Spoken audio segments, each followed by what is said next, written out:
Welcome to the Slop Temple. We pray this video helps.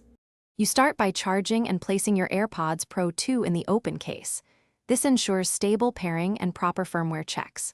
Once done, bring the case within a few inches of your iPhone or iPad and open the lid. The device shows a setup animation. Make sure to tap Connect when prompted, then follow any on-screen permissions, like Siri and Find My, because accepting them enables full functionality and seamless automatic switching. Now you configure controls and sound to suit how you use them. Go to Settings and assign press and hold or squeeze actions so you can toggle noise control or activate Siri quickly. Next, enable spatial audio and adaptive EQ.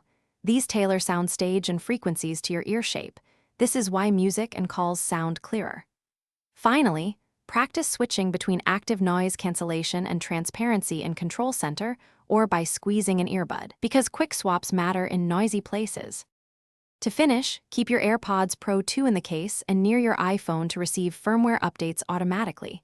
This improves stability and adds features. Once updated, test calls, mic levels, and left/right balance in a quiet room to confirm everything works.